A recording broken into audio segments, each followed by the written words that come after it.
അസ്സാം വലൈക്കും dear friends. ഇന്നത്തെ നമ്മുടെ സ്പെഷ്യൽ നിങ്ങൾ ആരും ഇതുവരെയും ട്രൈ ചെയ്ത് നോക്കിയിട്ടില്ലാത്ത ഒരു അടിപൊളി വെറൈറ്റി റെസിപ്പിയാണ്. നമ്മുടെ ഈ വീഡിയോ കണ്ടുകൊണ്ടിരിക്കുന്ന സമയത്ത് നിങ്ങൾക്ക് ഇഷ്ടപ്പെടുകയാണെങ്കിൽ ഒന്ന് ലൈക്ക് ചെയ്തേക്കണേ. അതുപോലെ തന്നെ നമ്മുടെ ഈ ചാനൽ ആദ്യമായിട്ട് കാണുന്നവരും ഇതുവരെയും സബ്സ്ക്രൈബ് ചെയ്യാത്തവരും പ്ലീസ് ഒന്ന് സബ്സ്ക്രൈബ് ചെയ്തേക്കണേ. ഞാനിടുന്ന വീഡിയോസ് ഉടനടി കിട്ടുന്നതിനായി സബ്സ്ക്രൈബ് ബട്ടന്റെ തൊട്ടടുത്ത് കാണുന്ന ബെല്ലൈക്കൺ കൂടി ക്ലിക്ക് ചെയ്തിട്ട് ഓൾ എന്ന ഓപ്ഷൻ എനേബിൾ ചെയ്യാനും മറക്കല്ലേ. ആദ്യം തന്നെ ഇതിനായിട്ട് ഒരു ബൗളിൽ 250 ml കപ്പിന് 1 കപ്പ് ബസ്മതി റൈസ് ഇട്ട് കൊടുക്കാം. ഞാനിപ്പോൾ ഇന്ത്യ ഗേറ്റിന്റെ ബസ്മതി റൈസ് ആണ് 1 കപ്പ് എടുത്തിട്ടുള്ളത്. ഇതിന് പകരം നിങ്ങൾക്ക് കൈമാ റൈസ് എടുക്കാം, പൊന്നിയരി എടുക്കാം, ജയാരി എടുക്കാം, മട്ടരി എടുക്കാം. അപ്പോൾ ചോറ് വെക്കുന്ന ഏത് അരി വേണമെങ്കിലും എടുക്കാവുന്നതാണ്. നമുക്ക് ഇതിനായിട്ട് ആവശ്യം ചോറാണ്. അപ്പോൾ ഏത് അരിയുടെ ചോറ് വേണമെങ്കിലും എടുക്കാം. ഇനി അരി നല്ലതുപോലെ ഒന്ന് കഴുകി വൃത്തിയാക്കി എടുക്കാം. കുതിർക്കേണ്ട ആവശ്യമൊന്നുമില്ല, നല്ലോണം ഒന്ന് കഴുകി വൃത്തിയാക്കി എടുത്താൽ മാത്രം മതി. അപ്പോൾ അരി 3-4 പ്രാവശ്യം ഒന്ന് നല്ലതുപോലെ കഴുകി വൃത്തിയാക്കി എടുത്തിട്ടുണ്ട്. ഇനി നമ്മൾ കഴുകി വൃത്തിയാക്കി വെച്ചിരിക്കുന്ന അരി വേവിച്ചെടുക്കുന്നതിന് വേണ്ടിയിട്ട് കുറച്ചധികം വെള്ളം തിളപ്പിക്കാൻ വെച്ചിട്ടുണ്ട്. ഈ വെള്ളം ഒന്ന് നന്നായിട്ട് തിളക്കട്ടെ. ഇപ്പം വെള്ളം നന്നായിട്ട് തിളച്ചിട്ടുണ്ട്. ഇനി കഴുകി വൃത്തിയാക്കി വെച്ചിരിക്കുന്ന അരി മുഴുവനും ഇട്ട് കൊടുക്കുക. വെള്ളം നല്ലോണം തിളച്ചിട്ട് മാത്രമേ അരി ഇട്ട് കൊടുക്കാവൂ. ഇനി ഇതിലേക്ക് ആവശ്യത്തിനുള്ള ഉപ്പിട്ട് കൊടുക്കുക. ഞാനിപ്പോൾ 1.5 ടീസ്പൂൺ ഉപ്പാണ് ഇട്ട് കൊടുത്തിട്ടുള്ളത്.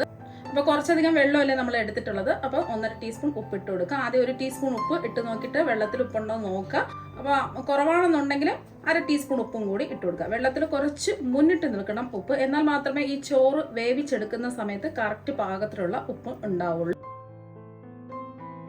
ഇനി ഇതിലേക്ക് ഒട്ടിപ്പിടിക്കാതിരിക്കാൻ വേണ്ടിയിട്ട് 2 ടീസ്പൂൺ എണ്ണ കൂടി ഒഴിച്ചു കൊടുക്കുക. Flame medium to high flame വെക്കുക. ഈ അരി നന്നായിട്ടൊന്ന് വെന്ത് വരട്ടെ. ഒരുപാടങ്ങ് വെന്ത് കുഴഞ്ഞു പോകരുത്. ഒരു 90% മാത്രമേ ഈ അരി വേവാൻ പാടുള്ളൂ. മൂടി വെക്കേണ്ട ആവശ്യമൊന്നുമില്ല. ഇടയ്ക്കിടയ്ക്ക് ഒന്ന് ഇളക്കി കൊടുക്കുക. ഇപ്പം അരിയൊക്കെ ഒരു 90% വെന്തിട്ടുണ്ട്. ഒരുപാടങ്ങ് വെന്ത് കുഴയാൻ പാടില്ല. നമ്മൾ പിടിച്ചു നോക്കുമ്പോൾ നമുക്കറിയാൻ പറ്റും. ഇപ്പോൾ കണ്ണിൽ നമുക്ക് കൈ കൊണ്ട് പിടിച്ച് നോക്കുമ്പോൾ അറിയാൻ പറ്റും ഒരു 90% വെന്തിട്ടുണ്ട്. ഇനി ഈ ചൂടിലിരുന്ന് തന്നെ ബാക്കി വെന്തോളും. അപ്പോൾ ഒരുപാട് സ്പൂണിട്ട് ഇളക്കി മറിക്കരുത്, എന്നാൽ പിന്നെ ചോറൊക്കെ പൊടിഞ്ഞു പോകും. ഇനി ഈ ചോറ് അരിപ്പയിലേക്ക് നമുക്ക് ഈ വെള്ളമൊക്കെ മാറ്റി ഊറ്റി വെക്കാം. ഇപ്പം നമ്മൾ വേവിച്ചെടുത്ത ചോറ് ഒരു അരിപ്പയിലേക്ക് മാറ്റിയിട്ടുണ്ട്. ഇതിൻ്റെ വെള്ളം കംപ്ലീറ്റ് ആയിട്ട് മാറിക്കിട്ടണം. അഥവാ നിങ്ങൾ ചോറ് വേവിച്ചെടുക്കുന്ന സമയത്ത് കുറച്ച് വെന്ത് പോയിട്ടുണ്ടെന്നുണ്ടെങ്കിൽ ഇതുപോലെ അരിപ്പയിലേക്ക് ഇട്ട് വെച്ചതിന് ശേഷം കുറച്ച് പച്ചവെള്ളം ഒഴിച്ചു കൊടുക്കുക. അപ്പോൾ ആ വേവങ്ങ് നിൽക്കും. എന്നിട്ട് ഒരു പാത്രത്തിലേക്ക് നിരത്തി വെക്കുക. വെള്ളം മുഴുവനും വാർന്നു പോയതിന് ശേഷം ഒരു പാത്രത്തിലേക്ക് നിരത്തി വെക്കുക. എനിക്കിപ്പോൾ ഈ ചോറ് വേവിച്ചെടുക്കാനായിട്ട് 8 മിനിറ്റാണ് സമയം വേണ്ടി വന്നത്. അടുത്തതായിട്ട് വേണ്ടത് കോഴിമുട്ടയാണ്. ഞാനൊരു ബൗളിൽ 3 കോഴിമുട്ട പൊട്ടിച്ചത് എടുത്തിട്ടുണ്ട്. ഇതിലേക്ക് 2 നുള്ള് കുരുമുളക് പൊടി ഇട്ട് കൊടുക്കുക. അതുപോലെ തന്നെ ഒരു 2 നുള്ള് ഉപ്പും കൂടി ഇട്ട് കൊടുക്കുക. ജസ്റ്റ് ഒന്ന് അടിച്ച് പതപ്പിച്ചെടുക്കുക. ഒരുപാടങ്ങ് അടിച്ച് പതപ്പിക്കേണ്ട ആവശ്യമൊന്നുമില്ല.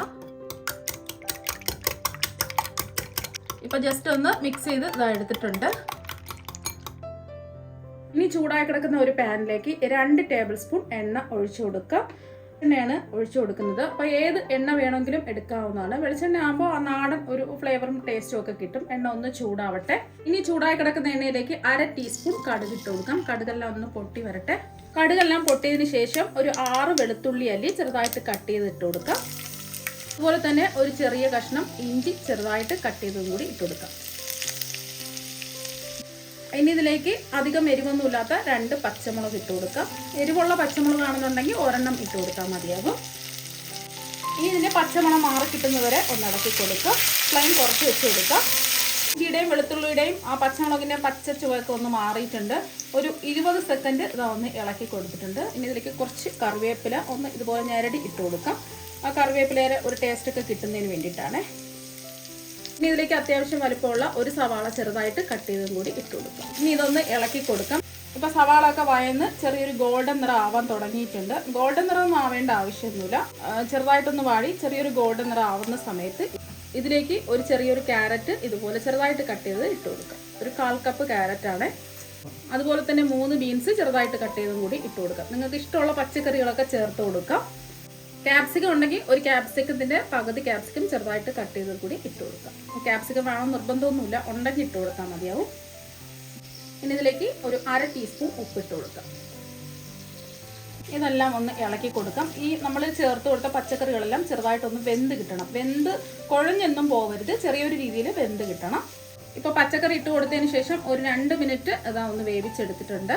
അപ്പോൾ ചെറിയൊരു രീതിയിൽ ഒന്ന് വെന്ത് കിട്ടിയാൽ മതി, വെന്ത് ഉടഞ്ഞു പോകരുത്.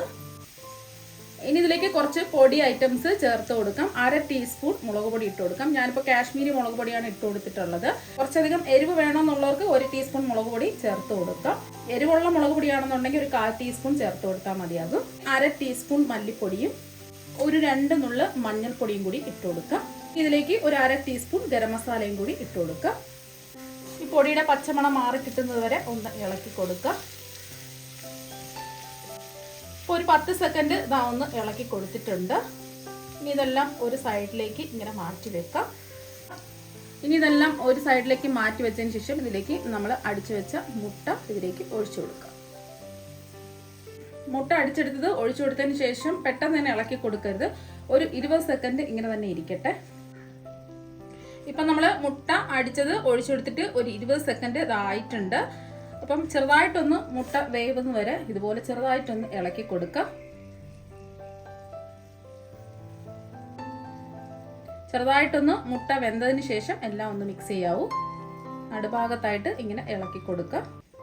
അപ്പം മുട്ട ചെറുതായിട്ടൊന്ന് വെന്ത് വന്നിട്ടുണ്ട്. ഇനി എല്ലാം കൂടിയിട്ട് ഒന്ന് ഇളക്കി യോജിപ്പിച്ചെടുക്കാം. ഫ്ലെയിം ഇനി കുറച്ച് തന്നെ വെക്കുക. മുട്ട അങ്ങ് വെന്ത് ഒരുപാട് വെന്തങ്ങ് പോവരുത്, ചെറിയ ഒരു രീതിയിൽ വെന്ത് കുഴഞ്ഞിരിക്കുക. അങ്ങ് വെന്ത് കുഴഞ്ഞു പോവരുത്. ഈ ഒരു സമയം നമ്മൾ ഊറ്റി വെച്ചിരിക്കുന്ന ചോറ് മുഴുവനും ഇട്ട് കൊടുക്കാം. ഇനി ഈ ചോറിലേക്ക് ഒരു 1/4 ടീസ്പൂൺ കുരുമുളക് പൊടി ഇട്ട് കൊടുക്കാം. നമ്മൾ ഉപ്പ് ചേർത്തിട്ടാണ് ചോറ് വേവിച്ചെടുത്തിട്ടുള്ളത്. ഉപ്പ് ചേർക്കാതെയാണ് ചോറ് വേവിച്ചെടുത്തതെങ്കിൽ ഈ ഒരു സമയം ഉപ്പ് ചേർത്ത് കൊടുക്കാം. ഇതിലേക്ക് 1 ടീസ്പൂൺ നാരങ്ങ നീരും കൂടി ഒഴിച്ചു കൊടുക്കാം. കൂടി പോകരുത്, എന്നാൽ പിന്നെ ഒരു പുളിപ്പ് രസം ഉണ്ടാവും. 1 ടീസ്പൂൺ മാത്രം നാരങ്ങ നീര് ചേർത്ത് കൊടുത്താൽ മതിയാകും. നാരങ്ങ നീര് ഇല്ലാന്നുണ്ടെങ്കിൽ 1 ടീസ്പൂൺ വിനാഗിരി ചേർത്ത് കൊടുക്കുക. ഇനി നിങ്ങളുടെ കയ്യിൽ മല്ലിയില ഉണ്ടെങ്കിൽ കുറച്ച് മല്ലിയില ചെറുതായിട്ട് കട്ട് ചെയ്ത് ഇട്ട് കൊടുക്കുക. അല്ലാന്നുണ്ടെങ്കിൽ കുറച്ച് കറിവേപ്പില നമ്മൾ നേരത്തെ ഇട്ടിട്ടുണ്ടായിരുന്നു. വേണമെന്നുണ്ടെങ്കിൽ കുറച്ച് കറിവേപ്പില ചെറുതായിട്ടൊന്ന് കട്ട് ചെയ്ത് ഇട്ട് കൊടുക്കുക. ഇനി എല്ലാം ഒന്ന് മിക്സ് ചെയ്തെടുക്കുക.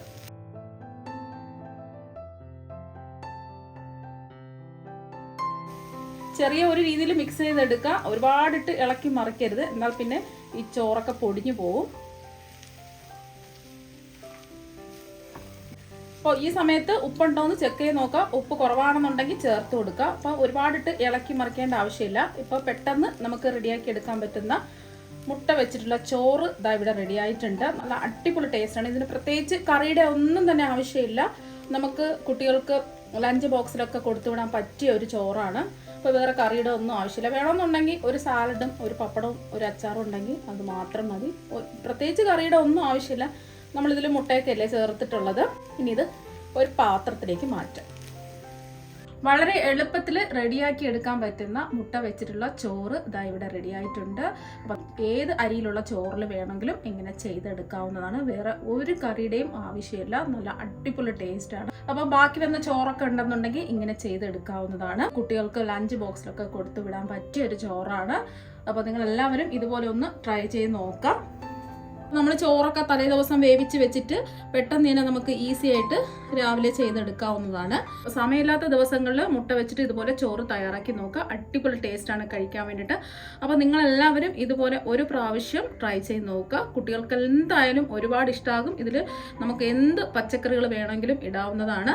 അപ്പോൾ നിങ്ങളെല്ലാവരും ഒരു പ്രാവശ്യം മുട്ട വെച്ചിട്ടുള്ള ചോറ് ഇതുപോലെ ഒന്ന് ട്രൈ ചെയ്ത് നോക്കുക. തീർച്ചയായും നിങ്ങൾക്ക് എല്ലാവർക്കും ഒരുപാട് ഇഷ്ടമാകും.